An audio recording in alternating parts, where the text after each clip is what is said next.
Sir! Private Fitzman! Sir! Private Forgeticus! Sir! Private Maxwell! Sir! Private Foster! Sir! Private Ladundo! Private Ladundo! AWOL, sir. AWOL? Scared silly by a ghost story last night, Sergeant. The Girl Scout who told it assured him it wasn't real, but he blew out of here like the wind.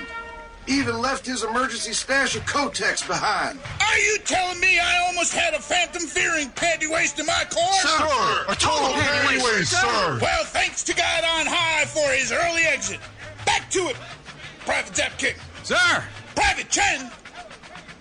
Can't somebody utilize a set of post-hole diggers to extract the shit that must be clogging Private Chen's ear canals? He's podcasting, sir! Podcasting? Sir, he's podcasting, sir. Recording a brand new show he's doing with some guy he met in the Cracker Barrel's restroom. What in the devil's crotch of the jockstrap is podcasting? I can answer that. Oh, well, thanks for finally gracing us with your presence, Princess. If there's one thing I hate, it's waiting for privates. That's what she said. Enough that of you, Private Punchline. Shouldn't you be silently mourning E.T.'s untimely passing? He was innocent. He was innocent. Care to explain your tardiness, soldier? I was podcasting, sir. It's defined as a complete waste of my time and everyone who listens to me. Filed under the same category as my many other mindless endeavors, such as running, hockey, biking, coffee drinking, yoga, rock climbing, secretly recording coworkers, and surfing. Come on now, boy. We all know Charlie don't surf. He does if he's trying to avoid his family at all costs. Trying to surf away from the loved ones, are you? Why not escape reality like the rest of us? Through alcohol, drugs, and the saccharine sweet dreams of our inevitable demise. Did I mention I also like doing headstands? Headstands? What's wrong with you, boy? Are you simple? That's part of it, I guess. Other theories range from... Listen and listen good, you putrefied mound of hyena droppings and cockroach bile. You funky, foul-smelling sack of infected anal pus. We got bigger fish frying than whatever nonsense it is you're vomiting up. What is it with you, boy? Do you think I'm cute, Private High Heels? Do you think I'm funny? Sir, no, sir. Then wipe that disgusting look off your face. That's the way the gook laughs. No, it's not. My laugh is way more annoying. It sounds like this. Shut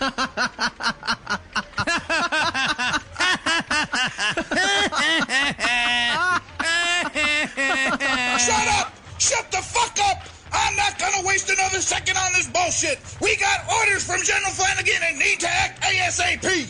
More chicken fingers in the mess hall, sir? Government issued nose clamps for sub sandwich night? Shut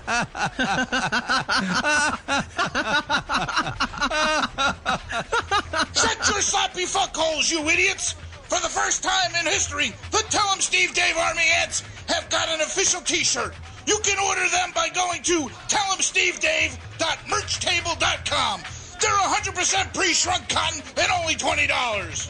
So wait, we have to buy our own uniforms?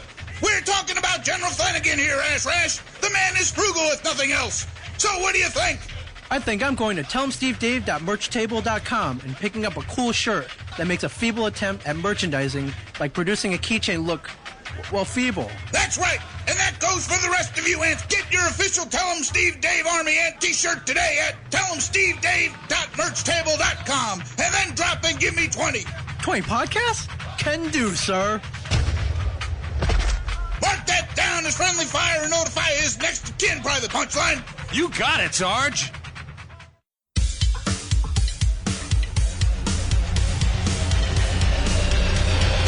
You know what Dairy Queen did, right? You know what they did?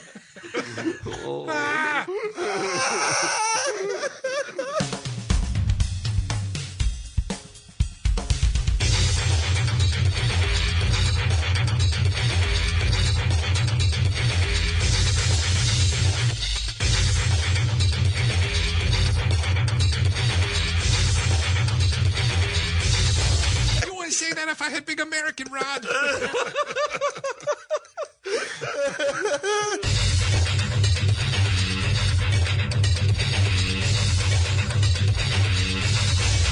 How many issues is Royal Roy up to right now?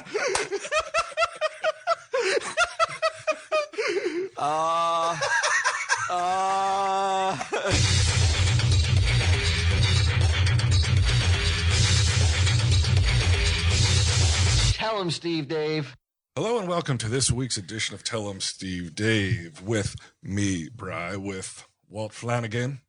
Yo. No BQ this week, sorry, but very special guest who we haven't seen since episode 5 or 6, Walt. It's not Sunday Jeff. It's not. No, it's not Sunday Jeff. It's not Get 'em. Our only two guests. It's not Dave Windorf. People right now are turning it off. They obviously they think it's Ming. Yeah. Not again. He's actually taken over. Tell him, Steve Dave. We're now guests. Kev Smith.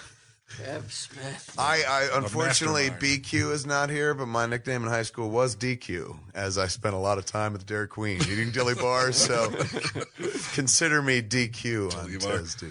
Was it Dennis the Menace and Martin? That was They my were. nickname, Dilly Bar. Hey, Dilly Bar Smith. They were the mascots of Dairy Queen.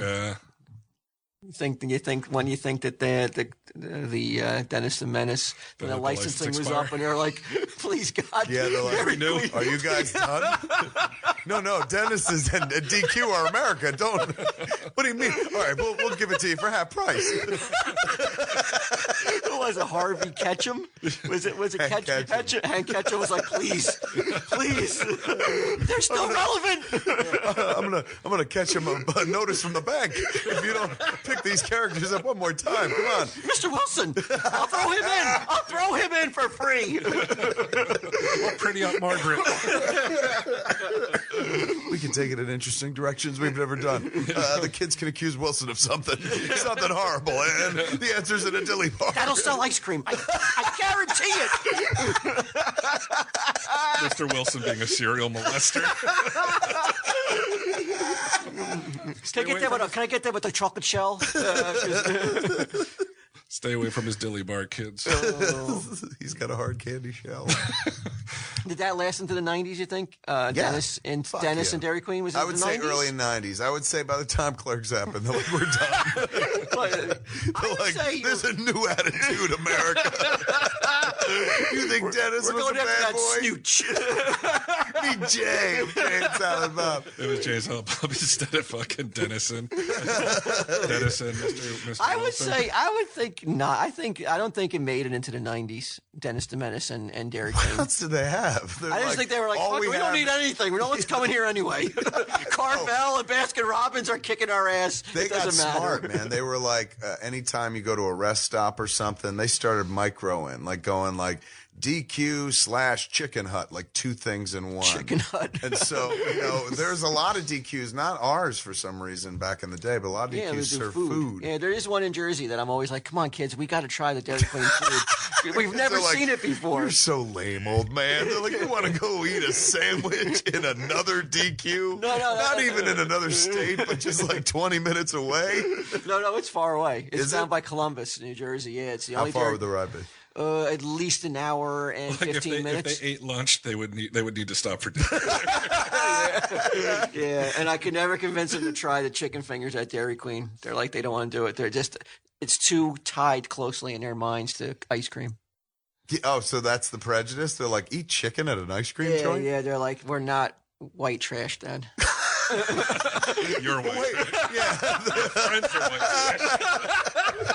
we're striving for more, Dad. Wait, would they eat ice cream at a DQ? Yes. But not the other way. Yeah, they find that. I would feel like the other way. too Like, foreign. like, think about it. You can't hide ice cream in chicken. So you can always see, like, there better not be any ice cream on this. But chicken, that's my impression of Brian Johnson at DQ. There better not be any ice cream on this chicken. Oh, I agree with you. But you could conceivably have a dish of ice cream that, like, oh shit, I dropped fucking chicken fingers on it. Let me just pull this off. And they wouldn't necessarily know it. There might be a slight undertaste of like, tastes like chicken. But most things do anyway. They equate Dairy Queen chicken probably with substandard chicken. I don't Do know they why. really? I don't know why. I tried to tell them they're. You're raising a couple little Beyonce yeah, like just like, divas. come on, stop. We're not. Flanagans aren't like this. We come from a poor people who like a poorer grade of food. Can't we just go to McDonald's? We know what the chicken tastes like there. Yeah, we could trust it. Why? Like, why do you think there's a bias? Will they eat at Friendly's? Yes, That's yes. pretty damn close. I Like, know, but like in their since birth, Dairy Queen has meant ice cream and nothing else. It would be like if Carvel suddenly started selling hot dogs. Like, you're out of your mind. These two things shouldn't exist in one store. Can you imagine the smell of hot dogs and ice cream? Can you decorate that cake? Right. Happy birthday, Mom. I'm sorry, what does that smell? Like Dirtwater dogs, man. That's Carvel's new thing. We grind them up and use them as a filling for ice cream cakes. You got any stats on Dairy Queen and Dennis? I do. Oh. And it's The truth? Look yeah. at you guys. You actually look up information on your show. Dennis the Menace appeared in Dairy Queen marketing as a spokesman from 1971 until 2001. Oh, shit. So wait a sec. Till 2001? Yeah. So the fucking Twin Towers collapsed and Dairy Queen was like, we need to know truth in a new age. Dennis is done. Wow, We've met a new menace. Yeah. That's shocking that Dairy Queen would put up that much fucking bad money. I'm telling you, after what good. else? Why is it bad money? That was They said Ketchup. Fuck you, bad money. 40 years, motherfucker. No, what is it, 30? 30 years, you piece of shit. Yelling it. I don't know.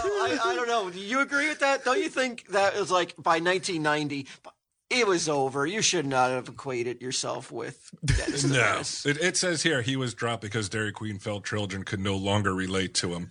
They're like, who is this? Who is this dead boy? Is that Casper? It's interesting. It says they did pick up Osama bin Laden and Mohammed Atta as their new Taliban the Menace. Do you think that? I think in post Simpsons, Dennis the Menace is kind of irrelevant. You know, it's because like Bart took that, right? Yeah, Bart's Let's like- go after Bart. There, Mr. Dairy Queen was like, I'm sure they were like, look, Dennis the Menace made sense when he was the Edge. He's no longer the Edge. isn't Bart just a wannabe Dennis the Menace? Yeah, but he took it way They farther. both had the slingshots. They Yeah. both carried the slingshot. He didn't wear. They made many jokes, or at least 2 or 3 jokes in The Simpsons about Dennis the Menace, including the whole episode with where the Bushes move in across the street. Mr. George Bush was recast as Mr. Wilson, and Bart would come over and be like, Mr. Bush. So, I mean, they were very aware. And he said at one point, he's like, I'm this generation's Dennis the Menace. But still, like, there was an awareness. He was the little rascal, if you will, and the little slingshot kid. But I don't think that Hank Ketchum ever felt threatened. I think he's like, I have an American classic. My fucking shit rhymes. They ain't know the Simpsons are Impsons. It's Dennis the Menace. Everyone likes to say it. He's related to the Dilly Bar, America's favorite drive-in dessert. I'm going to sit on money till the day I die. Until 2001. Oh my God, you're not going to believe this. They must have waited until he died because Hank Ketchum died in 2001, June 1st. Oh, well, I mean, Do you think maybe hats that's off. what killed him, though? Or, Oh, well, you find think? out He's his like- death date. No, I meant have a He broken didn't heart. die of natural causes, He kids. like blew his lower jaw off. He lived for another 5 years as a deformed recluse.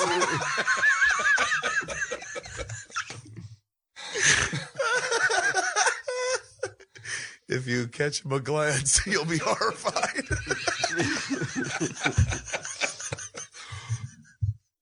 You know what Dairy Queen did, right? You know what they did?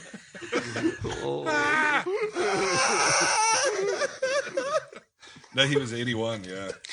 Maybe it was a thing. Maybe like is when there was a You're new like, contract. Dad, I can't buy ice cream there. I associate it with people with no lower jaw. That's all they could eat after that. I want all hot dogs removed. Here he is fucking acting the fool in 1953. Like That's Hank Ketchum. yeah, he's like laying on the back of a couch acting silly. and Remember, it shit. was a The TV top show, of the world, right? Mom. Yeah. Look at him. Remember- What, remember Dennis the black Menace? and white Yeah. TV show? Jay North. It was black Yeah. and white. Yeah, good. That was a good, wholesome show. I still, there is a line that I took. I'm not shitting on Dennis's fucking legacy. There was a line that I took from Dennis the Menace I still use to this day. It was in one of those little, remember those pocket books that, not a purse, but like a book that you stick in your pocket. That was kind of usually a 1-panel strip, Dennis the Menace. Yeah. So it was one of those, like those Mad Magazine collected pocket books, like a soft cover or something like that. Didn't look like cover. It looks like, a paperback book. Right. And they had one for Dennis the Menace. They had many. For Dennis the Menace. Because, again, one per page, and that's all he had was fucking, for 365 days of the year, 1-panel stories. And it takes a genius to convey that much information in one fucking image. So the joke that was on the page has stuck with me, and I kept later in life. Mr. Wilson is watching Dennis the Menace walk by, and he's talking to a neighbor, and he goes, what is Mitchell? He goes, that's the Mitchell kid. He's kind of like a sonic boom with dirt on it. So years later, when people I'd talk about Jason Mewes to describe him, I was like, he's kind of like a sonic boom with dirt on it.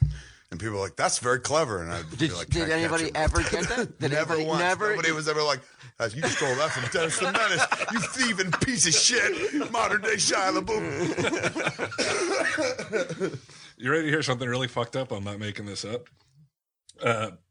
Ketchum was married to a woman. Her name was Alice Mahar. And I guess they had a kid, Dennis, who he based the Dennis the Menace on.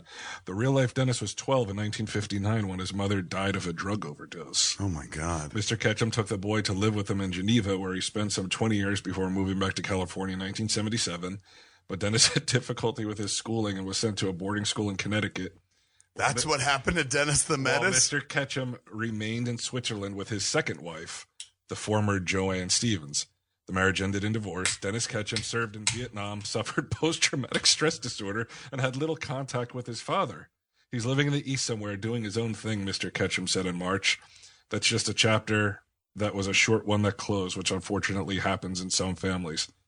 Holy shit. Oh, my God. Oh, Mr. Wilson. I'm wearing a fucking neck of human ears. What a fucking dark fucking history. That's what happens if you call your fucking kid a menace. Like, he's like, hey, Dennis the Menace, that'll be cute. And he's like, you haunted my entire fucking life. Yeah. Everywhere I went, people knew. Like, his father literally, sent him to another country.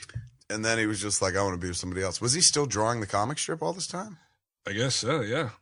It says, let's see. How long Later how life long has he been doing retirement. that? Like, it makes sense when you were like, as of 1971, that was the Dairy Queen spokesperson. I mean, I guess I wouldn't remember before 1971, but as long as I remember Dairy Queen, Dennis the Menace, and Margaret, and fucking, what's the little kid who's The little sloppy kid, what Yeah. was his name? they've always been involved, and they had a dog, right? Tiger or something like I that. thought it was not hot dog, rough. Rough. Oh my God. And here you are shitting on it. Go, why would anyone care? I mean, No, like his dog's name was Rough. I'm not saying I wasn't a fan of it, but as a businessman, at a certain point, I would have probably had to make the business decision that I don't know if I could spend the money to have him be the mascot of Dairy Queen when it probably didn't equate to any extra sales.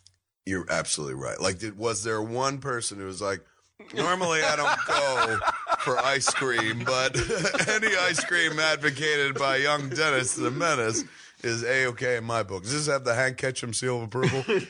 Check this shit out now. He's got a sexy new wife. He worked as a freelance animator for Walter Lantz. Hank Ketchum? Yeah. And then he stopped after World War II. He settled in Carmel, California, and began to work as a freelance cartoonist. In 1951, he started Dennis the Menace based on his own 4-year-old son. He was in his studio in October 1950 when his wife burst into the studio and complained that their 4-year-old son, Dennis, had wrecked his bedroom instead of napping. "Your son is a menace," she shouted. Within 5 months, 16 newspapers began carrying the adventures of the impish but innocent Dennis the Menace.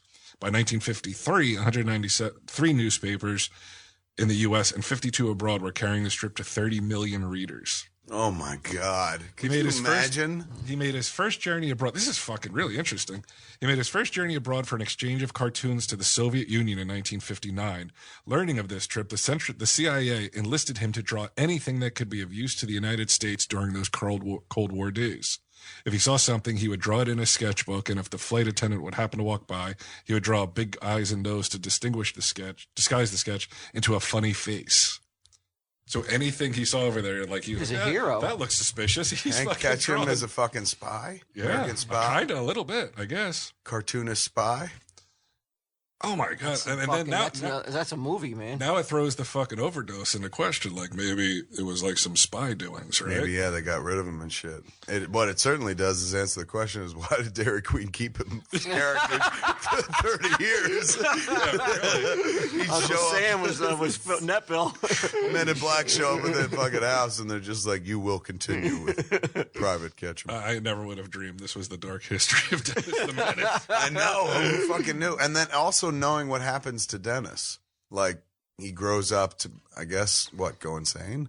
Yeah. Post-traumatic stress. I guess that's post-traumatic stress. It's pretty bad. And had little contact with his father. He's living in the East somewhere, doing his own thing, Mr. Ketchum said in March. This was in 1977. Cool. That's just a chapter that was a short one that closed, which unfortunately happens in some families. So he's like, my kid's gone. What the fuck am I going to do? So what do you think? He's Dennis still is out there alive? somewhere, probably. Yeah. Could you imagine? And it's just like you're sitting in a fucking bar, like, I'm Dennis. I'm Dennis. Like, yeah, it's all my pops. No, I am Dennis.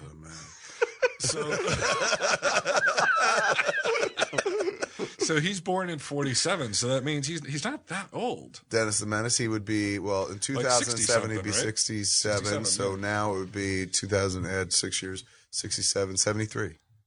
Yeah, Michael Parks is 73. Do you think you would continue reading that comic strip if it was based on you? Or you're like, this is all horse shit. None of this happened. No, I He don't would know. read every Brian? cartoon. Yeah. Oh, me? Yeah. Oh, yeah. I'd be like, I'm not getting paid. Bitch about it every time. Menace. How about I would do a cartoon called My Dad's an Asshole? Well, number one, it Angry doesn't Dad. rhyme. Angry Dad. It's straight. I mean, what a fucking troubled and traumatic life, Dennis. Like, it's definitely more than the impish fucking Dairy Queen. That's what happens beyond the you're- pages of Dennis the Yeah, Menace. man. Oh, drug overdoses and fucking PTSD. That's what we need to do is like a movie like where remember Hook, where it's like the story of Yeah. Peter Pan grows up. Now they need to do like Dennis. It's not called Dennis. The movie's just called Menaced. And it's the story of a haunted individual who, we knew him as a boy, Dennis the Menace, and what he did with his life. And you just go in a dark direction. Do you think you could talk the Ketchum estate into it? Like, look, you ain't got Dairy Queen no more. I'm giving you Dairy Queen prices. You let me take fucking Dennis. Take him into the 21st century. Do they still print it in newspapers? I don't know, but can you imagine though, like if that has that kind of sordid history? Can you imagine what like Andy Capp has? Does anybody know what we're talking about? Does anybody remember that? We lost him in newspaper.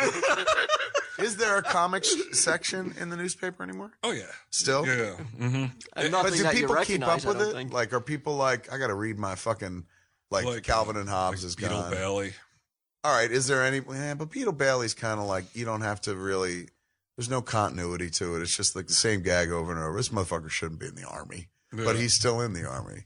Somehow, fucking, she's pretty, and they all want to have sex with her. They don't. They probably don't do that anymore, though. How the general is always like, "Oh, Miss Buxley." Do you think they still do like that? grab ass and shit. Yeah. Probably They not. ain't grab ass. In the 70s, he was very. He wasn't like honky or something. Because But, his wife was like older and matronly, so he was always like, oh. but that's the thing. Like the Every impression was, Buxley, yeah. if Miss Buxley was just like, "God, put it in your mouth," he would have. He would have cheated on his wife. Oh, yeah. He made it very clear. She only had to bend over. We're talking about and he Sarge, was- or we're talking about the general? General, the one with the bushy mustache Yeah, and yeah. real Sarge thin was neck. constantly pounding.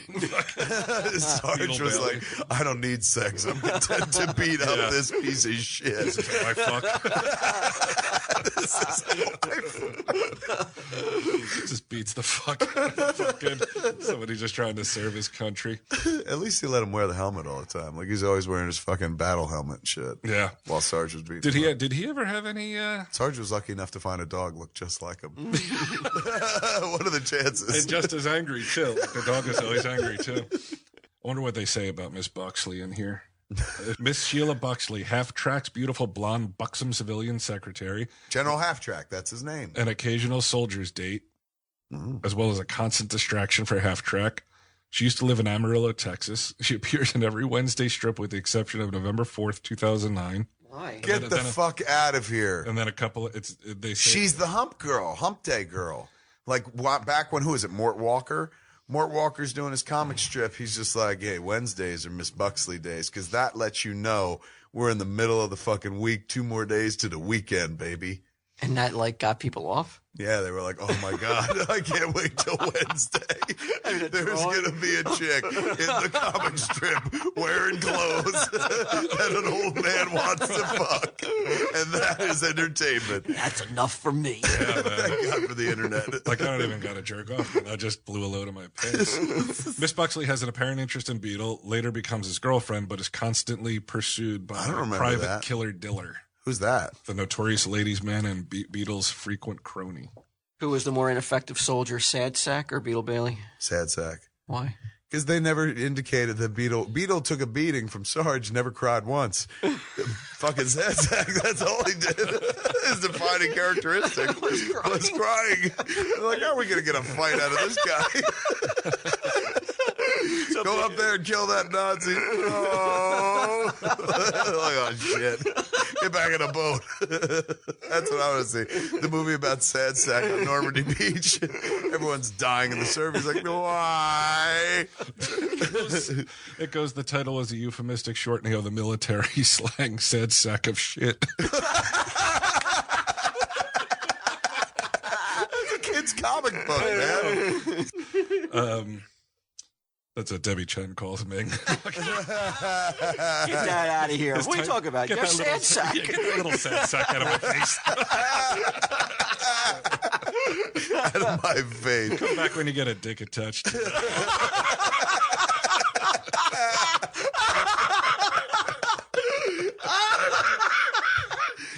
Kids are laughing at him. Sad sack, daddy. Sad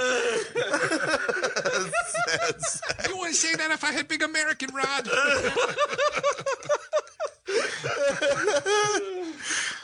He sold his rights to Harvey in 1957. For how much does that say? It doesn't say. But which did produce a large number of commercial spin-offs, I guess. For Sad Sack? I guess evidently that meant a lot of different, like... Titles for Harvey. yeah, right? titles. Supporting characters included the Sarge. So he had a Sarge as well? Sack's first sergeant was a pot-bellied and tough but reasonable Sergeant Circle. Sergeant Slobinski. Crusty but benign, as they say. Hi-Fi Tweeter. Fucking they called the future. Slob Slobinski and Hi-Fi Tweeter were his buddies. Should change your name to that. General Tweeter, everybody. General Rockjaw, always drawn with dark glasses, a cigarette holder, and an ascot tie. Oh, like MacArthur. Like General I MacArthur. think they mean General Cockjaw.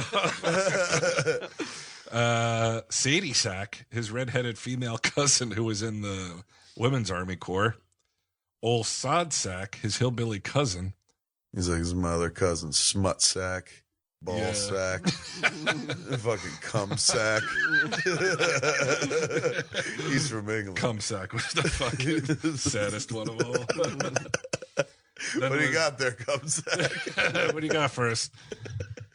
He see him, he walks in the room, he's holding the some sack. there was What do you some got, cum medication. sack? Don't ask him that. Yeah, it's gross. Splash. It's gross. Is he still owned by Harvey? It appears to be. Harvey's In- got a in late staple of characters 2000. that. Nobody There's a- gives a shit about it. No, I do. There is a staple of characters that are really undermined in this country, right there. Because they're always fucking like third-rate versions of No. a more popular character. Bullshit. Like Harvey the Rabbit. You got some real original characters there. Go ahead, what are they? Stumbo, Who's that? that was the big giant. Oh, that guy had a name? I've been alive 43 years. I learned something tonight. Stumbo? Well, I can Baby see Huey? why that's popular.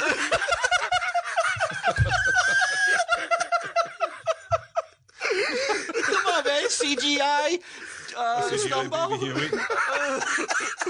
A feature Stop movie. something for Stumbo. Wait, go to Baby Huey. I can get behind Baby Baby Huey. Huey. This is Giant Duck. Giant duck in a diaper. That works. I'll buy that. That Hot could work in a movie. stuff.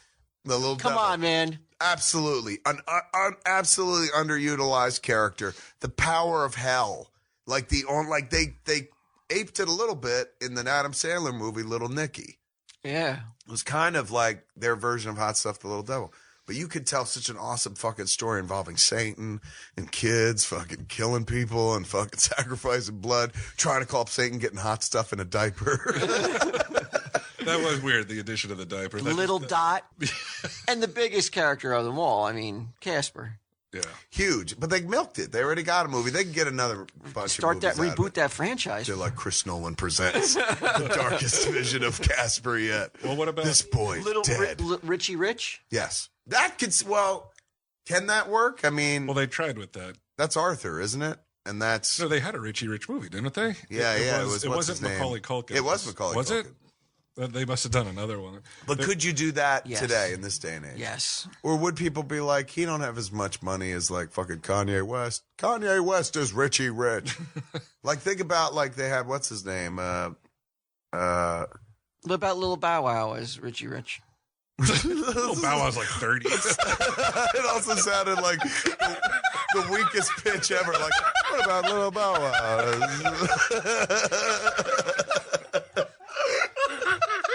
Here's who hasn't gotten their day. Old Bow Wow, you mean?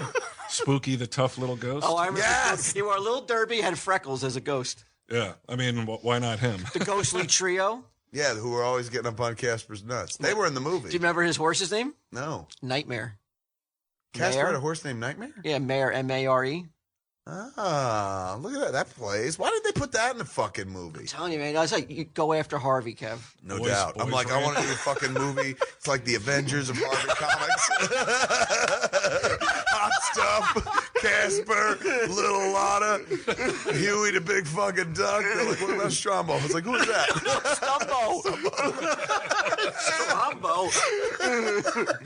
Stumbo. Stumbo. They're like, look, fucking, we can get beyond all the characters, but Stumbo just.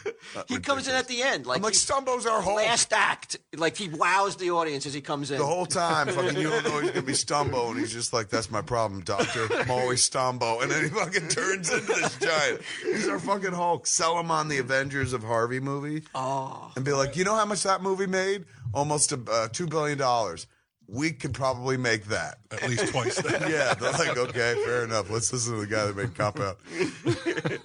Well, they say here that in 2012, animation studio DreamWorks purchased Harvey Comics' parent company for $155 million. So they Oh own my all the God. licenses. Who How owns much? it? How many millions? 155. That's A crazy. little lot of. That's a lot of money. Because you can't That's make nuts, it back dude. with some of those characters. They're so PC not. But that's their point. Their point is like, Oh, they we want pay to that much destroy for them? it. Well, no, yeah, they're like we bought it to bury them in the sands of time. Keep these satanic things out of kids' reach. You buy it for 157, That's 155. nuts. 155. Now you got to make 155 million back. Otherwise, it's a poor investment. So what they'll do is they'll try to. When did they buy it? 2012. 2012, yeah. Has anything happened since 2012? No, but to involving be fair, Harvey? an animated movie takes, 2 years, 3 years? So maybe they've got them in the pipeline. Like all of a sudden I looked up one day and I saw Sherman and Peabody ads and I was like, holy shit, they made, Yeah. DreamWorks made a Sherman and Peabody movie? So maybe. Did that come out? It's coming out soon. It like launches, I guess, this month or something. So maybe these cats have been working on a Harvey, obviously not the Harvey fucking crossover movie we all want, but maybe they're doing, and certainly not Little You know Lotta it's or Little Casper. Dot. It's got to be Casper. But I would think about doing they didn't do Spooky in the Casper movie. They did the Ghostly Trio, Did they? but they didn't. They could have put Spooky in there. It's like, yeah, Casper, you got to stick up for yourself, because he's a tough ghost. He could have been his Mick, where Casper's like, cut me, Spooky.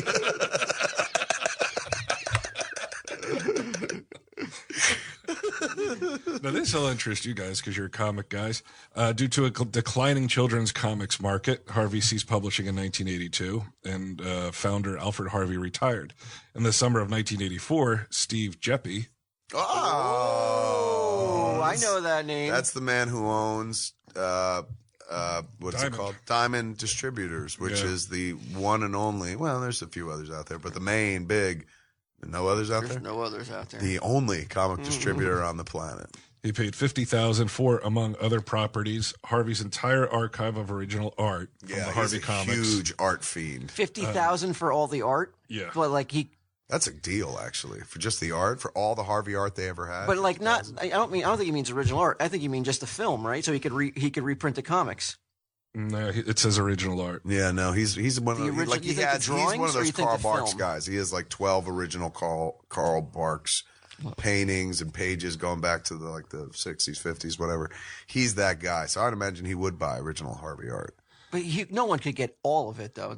That you would need to reprint it. I mean, 50,000. Like, I can't believe they're like, take it all for 50K, our entire legacy. I mean, it's nothing. Right? It seems like for the price of a car, you can have everything we ever did. Yeah, for decades. Our spirit is as dead as Casper. Do you remember the cartoon Casper the Ghost? Was it Filmation or is it Harvey's own animation? It was Harvey's own animation. Like the They same were people that well made done. like Heckle and Jekyll or something like that. But they were like high quality. They weren't like Good-looking Hanna-Barbera animations. cartoons. Yeah, well done. And I can remember like being young and influenced by Casper would almost always get white paint on him, and that way he wouldn't look like a ghost. And other kids would like him, and he would hang out with them until inevitably he would get splashed and the white paint would come off. So when the white And he paint would went still on look him, white? And he would look. I guess then he would look a little different. But to my television screen, you couldn't tell what had happened because I guess because you had a black and white. you had a black and So white. you're like, I don't understand that. It's like French expressionism. But I was so into Casper for like a month that every time I took a bath, I would take a white washcloth.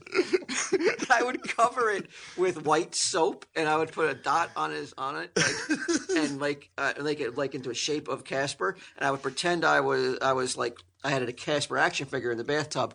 And then when it was like with my other bathtub toys, Fucking, what was the bully's name? Spooky would show up. Little guy. That was your dick. Just come down Had a rising little out hat on it. like Leviathan. Hey, Casper. Walter, you talking to your penis again? I'm playing Casper. What did you do? I would play with my other like bathtub toys, and I would pretend that they thought he wasn't a ghost. And then when I would dip him under the water, and it would look different. The washcloth Yeah. would look different because it wasn't covered in white soap. And I would come back up, and I'd be like, I remember doing that constantly as a kid. So your mom tried to throw the TV in the bathtub. I can't take it. Stop it. He's a menace. It says here that that they got sued by Marvel, or they sued Marvel because they wanted to license. Marvel wanted to license Richie Rich, and they couldn't come to an agreement, so they said "fuck it." They want to make him part of the Marvel universe? No, they created the Star line of comic books, and they basically just ripped off the looks of those characters and the way it was drawn. They had like a Rich Roy or something. Royal Roy Royal Roy, yeah. Really? Yeah. said Lenny Herman created Royal Roy for Star Comics. He died in 1983 before the first issue was published. Oh, what a And then bummer. the comic ended after 6 issues, and the lawsuit was dropped. What a fucking dark episode! Well, that was the year. Worse than Dennis Mitchell's life. I know. There was a lot of bad decisions in that era for Marvel Comics. That was the same year they introduced the new universe. So they were Oh my like, God, we're going to really? steal Richie Rich and create a new universe no one cares about. Could you imagine you're that guy and you fucking died, you get to heaven, you're like, well, I'm dead and it sucks, but at least I launched a really good book, man. Royal Roy is going to live forever. It shared some similarities, agreed. And you get to the gates in St. Peter's there and you're just like, hey man, just for shits and giggles, how long does How many issues is Royal Roy up to right now?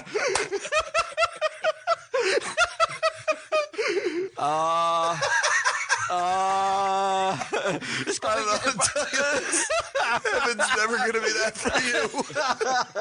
Excluding the ones they brought directly to him.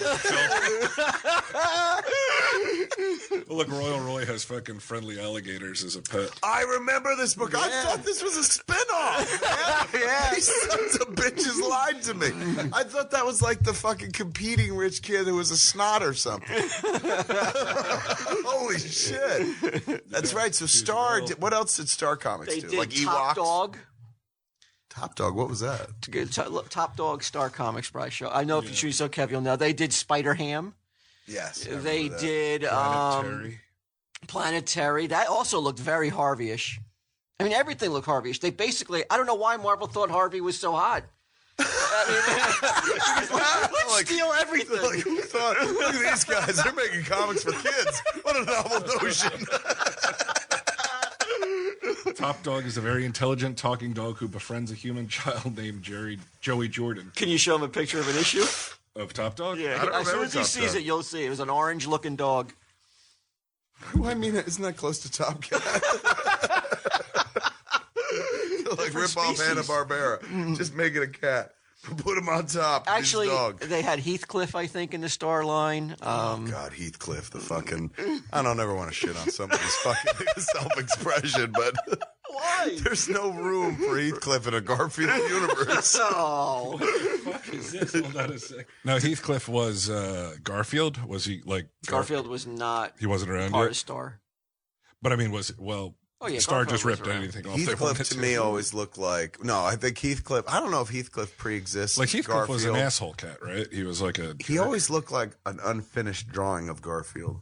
Like somebody who was like, here's my quick sketch of Garfield. And you're like, no, that's Heathcliff. And Yeah.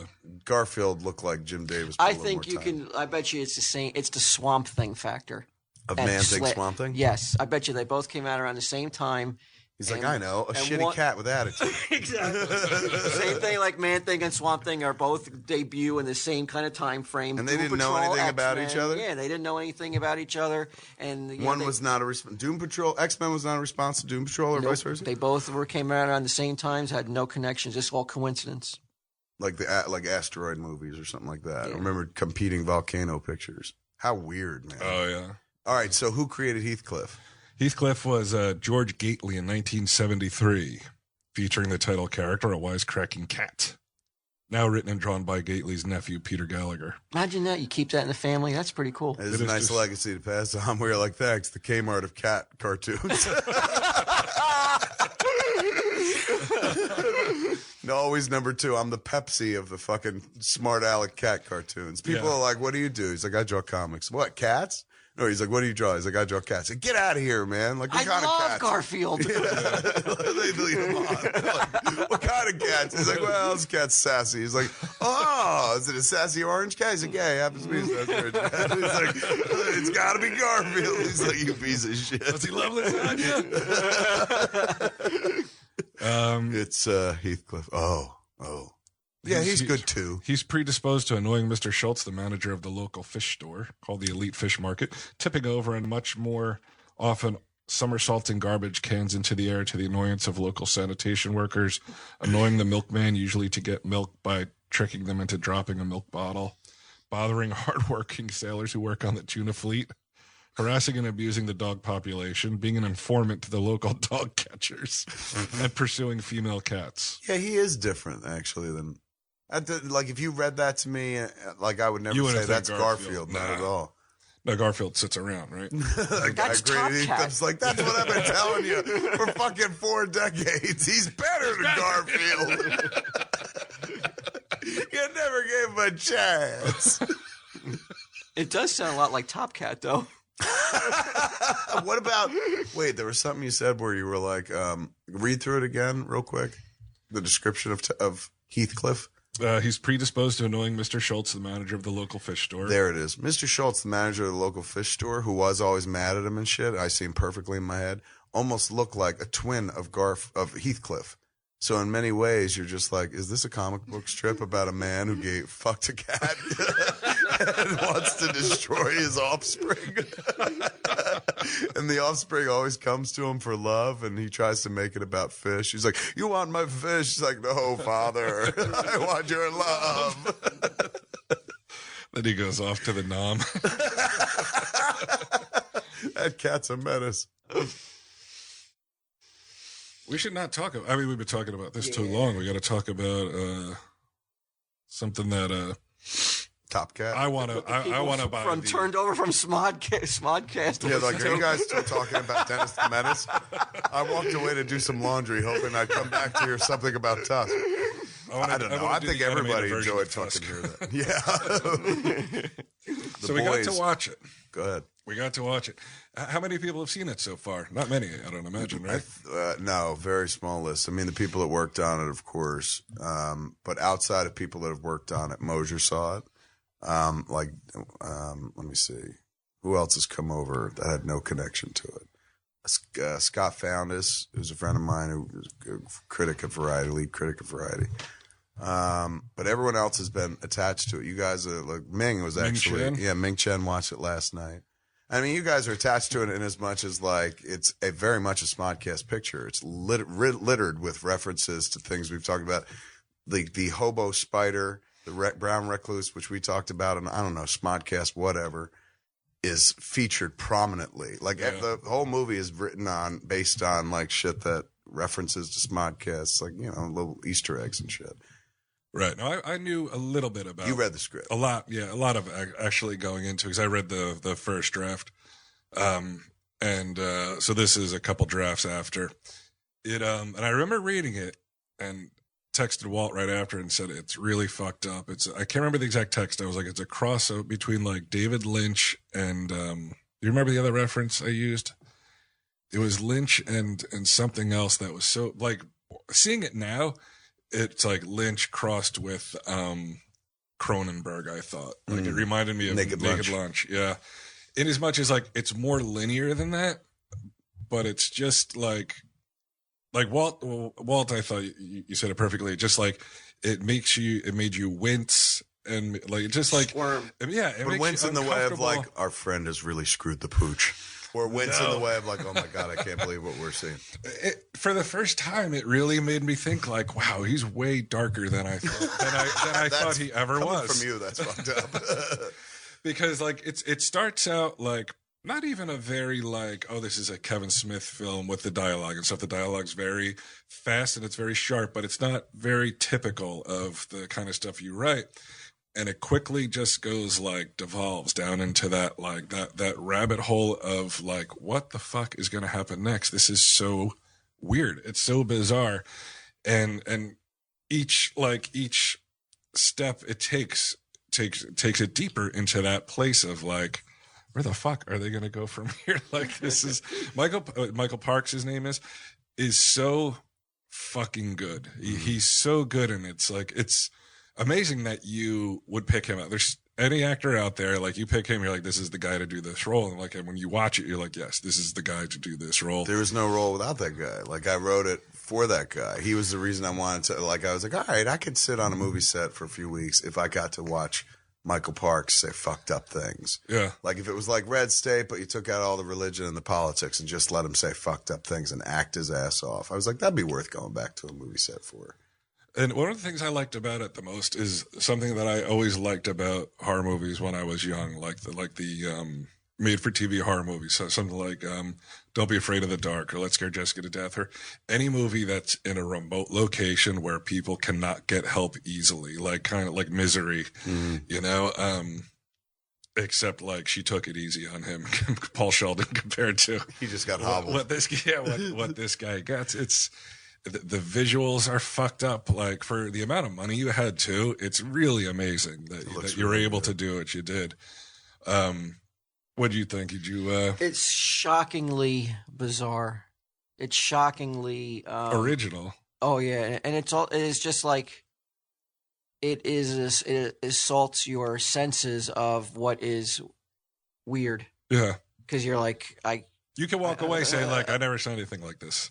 Yeah. Like in a movie. Yeah. That's the thing I like the most is like, I've watched a lot of movies over 43 years. I've made a few movies, but it's hard to be like, I did something I never saw someplace else. Everything you do is kind of a variation of something you've seen before or something like that or inspired by. But that thing, there were moments in that movie where I'm like, I've been watching movies for years. I never saw that anyplace else. Right. And that makes me feel like, all right, fucking, that's good enough. You accomplished something. Yeah. Like that's a magic trick in and of itself.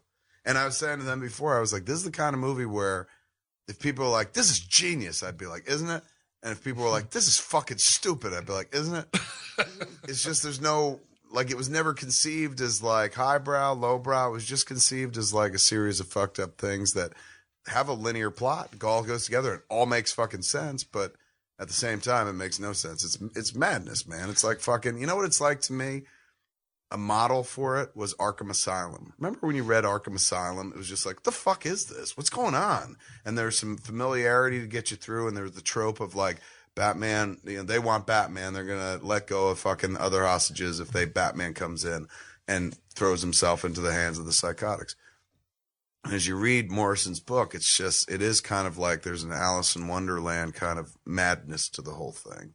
And that was kind of a model. Like, I just wanted to do something that just got bat shittier and bat shittier. Like, the whole thing's bat shit, but just put wonderful performances in it with fucking weird things to hear, like long dialogues and shit, so that you were always like the obvious. You never felt like the obvious was coming. We keep you off foot by like letting a dude tell a story, and he kind of seduces you into this place, and then we just kind of flip the world and start doing weird things and taking it into a bizarre place. So that was kind of like the aim, was be fucked up. Like, just for years and years, I made movies that I absolutely loved, but like that was not, whenever I first thought about making movies, it wasn't Clerks. You know, Clerks was kind of like, I got a convenience store, so I guess I can write a movie set in a convenience store. The shit I was always attracted to was like, Don't Be Afraid of the Dark. Like, that's fucked up. Or the Twin Peaks shit. Like, oh my God, that's fucked up. Like, I would like to do that like stuff. Abel Ferrara's stuff. Yes, Bad Lieutenant. Or fucking, remember like one of my favorite fucking movies from back in the day, my pre-career movie watching was, remember The Sheltering Skin? And there was like a little boy and there was a dead baby at the epicenter of it. And he was like, it was set in like the cornfields and shit.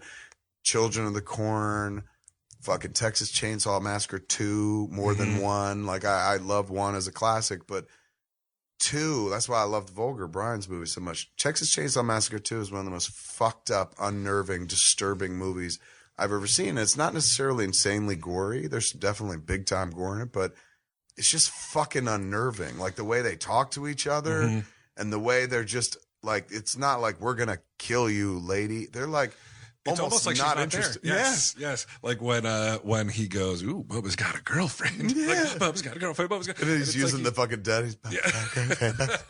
Yeah, and it's like, it's almost like she's an audience member, just like anybody sitting in that theater at that moment. She's like, what? Like, this theater of the bizarre. Like, what the fuck is going on here? They fucking forget about her at one point. They start bickering and they fucking forget about the character.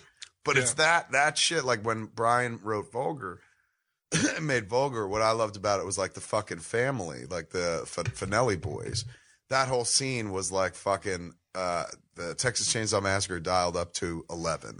It was just fucked up dialogue. It was just like fucking so strange to hear him like being like, he's pretending to be the clown and I want to be the clown. Like, it was just fucking bizarre. So for me, that's what when I sat there, I was like, I just want to make something that the boys would be like, this is fucked up. Like, not so much like, oh, stop their hearts or fucking like wipe that expression off their face, but just enough for them to be like, Jesus Christ, this is fucked up. But something like this, you would be like, and then you would recommend it to somebody that was like-minded, you know? You'd be like, you gotta fucking watch this movie. It's like, all right, so this dude fucking loves walruses. You're like, I don't know how to explain this. Yeah. And I like it because it's like, it's so incremental, the steps, that nothing is that hard. Like, if you take it from one end to the other, you're like, well, that's pretty fantastic. But it's such small steps along the way that along the journey. I could see how you could see doing this. Yeah. This might happen somewhere. Yeah, like the way that he gets to Michael to his house. It's like, I could see myself doing that. I probably would do something like that. Yes. You know, I'd be like, oh, I'll tell these guys about this later on. Never thinking like, well, this will be good for a podcast. Yes. It's set like firmly in the world of podcasting. When you watch the movie, there are a lot of references to things that have happened over the course of Smodcasts, other podcasts on the network and stuff. But it's also set in the world of podcasting. The two boys, Justin and Haley Joel Osment, Justin Long and Haley Joel Osment, are podcasters, have a podcast called the Not See Party, NOTSEE Party. And we opened the movie doing a podcast, which I enjoyed so much, because the only thing that brought me back to making a movie was a fucking podcast, like where we talked about, wouldn't that be a cool movie? So in the script, it didn't work that way. In the script, it opened with the main character getting to Canada, and then through flashbacks, you saw like that he was a podcaster. Like, we didn't tell you until like 15 minutes in, he finally said podcaster. then when I was cutting it, I was just like, the movie's about a podcaster. Like, whenever you describe it, you're like, it's about a podcaster. Normally I say, it's about a guy who tries to turn another guy into a walrus. But when people press for more details, I'm like, it's about a podcaster who fucking blah, blah, blah. So I was like, maybe we'll just begin with a podcast like that, put it right on Front Street. And that's what I love so much, because it's just like, when you go to a movie, you don't want to watch people sitting there talking to each other, but that's all you get at the Kevin Smith movie. And you know, I haven't made a movie in 3 years, but I'm like, if I'm going to make a movie, I'm going to begin it with people sitting around talking on a podcast. And the original idea was that he was a sex tourist podcaster. So he would go, like, the idea of the Nazi party is that Justin's character, Wallace, like, goes around meeting interesting people, talking to fucked up people, like a Brian Johnson, like Brian would do, just fucking like, oh, is that heroin you bought? And like, just fucking pursue like weird dark material. Then he comes back and tells his friend about it, like Walt, because his friend won't fly, so he does not see this, and that's hence the Nazi party and stuff. So originally, the podcast he was gonna do was he goes off, has fucking like swinger sex or whatever, then comes back and tells his buddy about it. But he had this girlfriend, and like, she was like, please don't do this. And he was like, it's for the podcast, man. So that changed, thank God. But it got It's hard soft. to make him likable. Well, Justin Long's point was like, I love this so much. And he's going, it scares me. And like, you know, that's what I think attracts me to it, is like, I just fucking don't know what this will look like, but like, that's where I want to, you know, that's a cool place to be. He's going, but like, you gotta like give me a little more room in the beginning. Like, if I'm cheating on my girlfriend to her face, where she's like, please don't do this. And I'm like, okay, I'm going to do a podcast and fuck people. He's like, they're never going to give a shit that I'm going to get turned into a walrus. Everyone's going to be like, good, prick.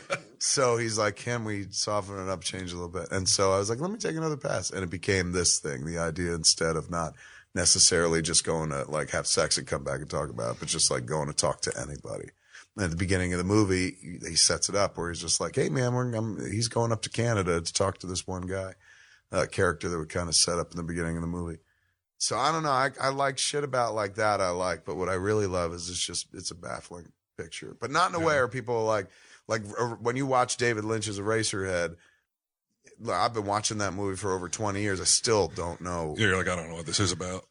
When I watch Akira, that beautiful cartoon, I still don't know what it's about. This movie, you'll absolutely know what it's about.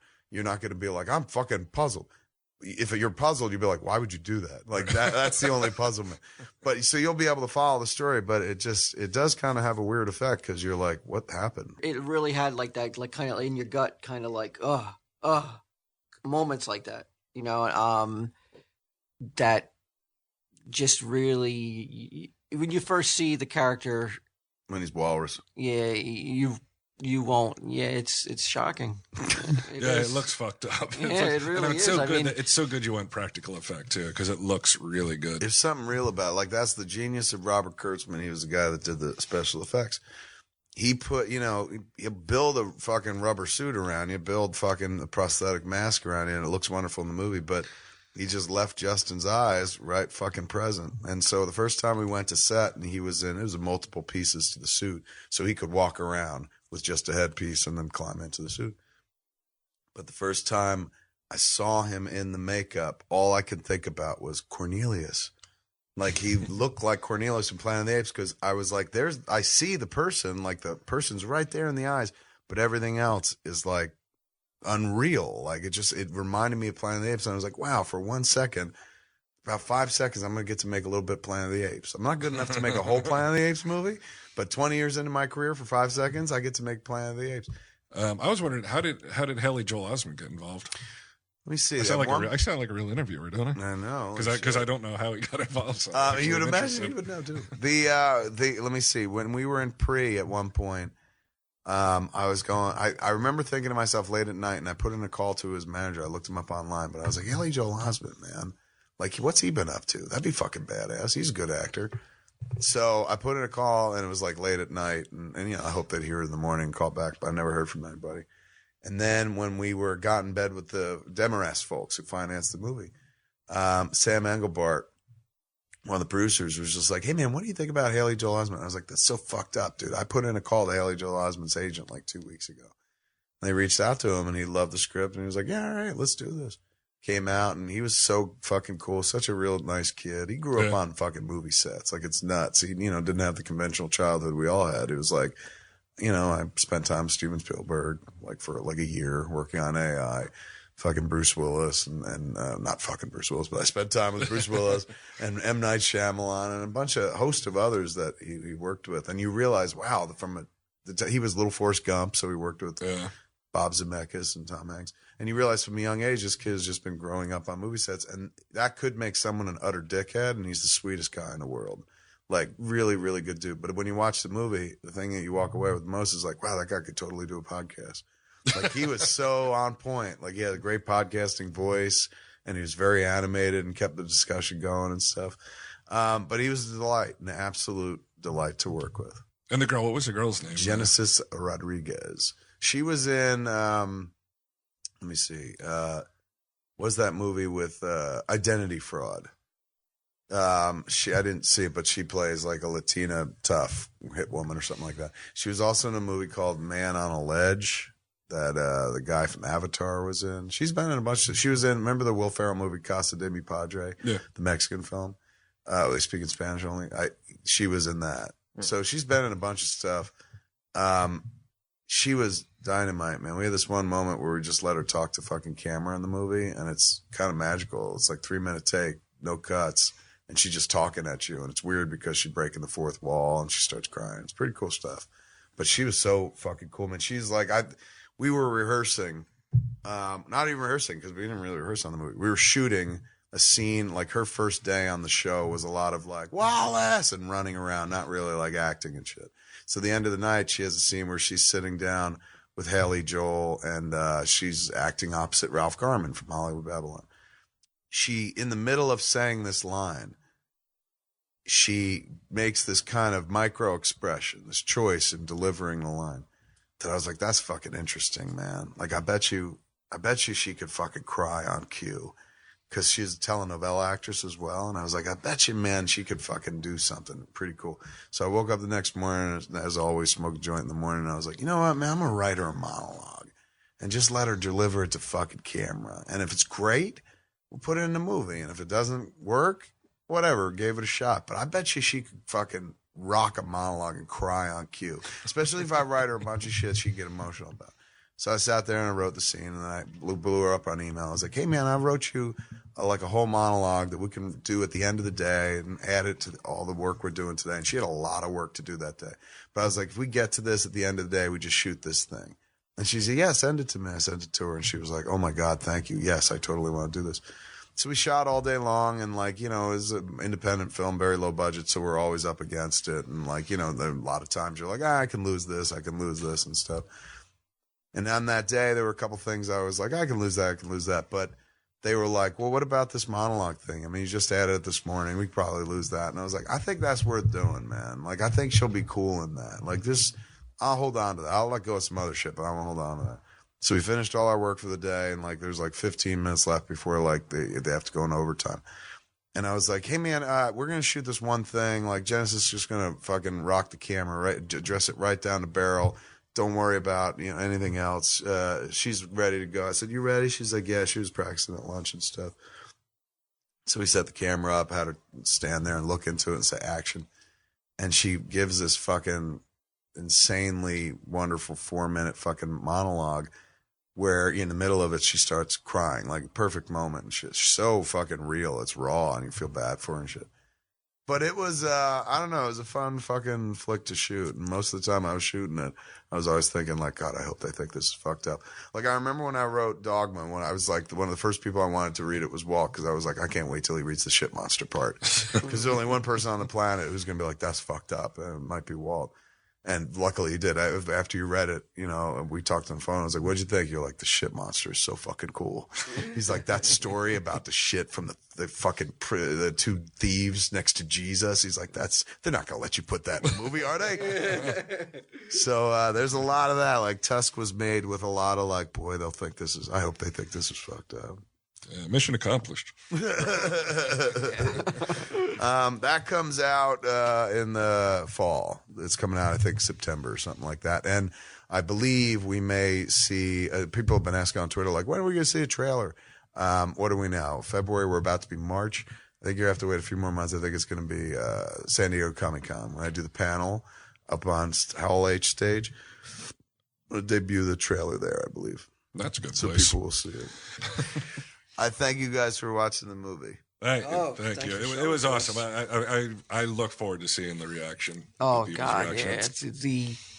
that is going to be insane. The kind of responses you're going to get. I'm sure you're. It's kind of You like should have stayed quit. it's kind of like on Vulgar. On Vulgar, it was like, of course, like your name was like in the forefront. You know, Kevin Smith presents Vulgar, and people are like, "This is not like Clerks." I think they're gonna feel the same way about this. They're like, "Where's Dante Randall?" Give us the security of the convenience store. Oh no. All right, you want to tell him, Steve Dave? I don't know. I thought that's your fucking. I mean, this is Yeah? yeah. Somebody offered for the clay animation Kickstarter we're doing. Somebody offered $1,000 to say "Tell him Steve Dave" at the very end. You could beat that, right? What, that was the. Really? Hold on. Let me see if I've got a few bucks here. Wait, that was a package? No, we never no, offered we that. Never offered Oh, that. you It were was talking like, about doing yeah, No, the levels. somebody, a listener just wanted to do Somebody that. on Twitter said Let that. me for $1,000. Let me say Tom Steve $1,000, Dave. yeah. Oh. I think you need to push higher. I think you need to get like Liam Neeson. Somebody will work on a set with him somewhere. And if they're listening, like, they're like, dude, in production, I'm never going to do this. But like, if you love Tesdy, even if you just see Liam Neeson in public, just go up to him with your cell phone and be like, a recording device of some sort. Don't be shitty about it. But be like, please, Mr. Neeson, I'm a huge fan. Can you just say for my friend who's sick at home, tell him Steve Dave? Yeah. And then put that in your movie. And then you have a card, you can put up credits. This one, and Liam Neeson as the voice. The voice of Smod. Come on, Ants, get to it.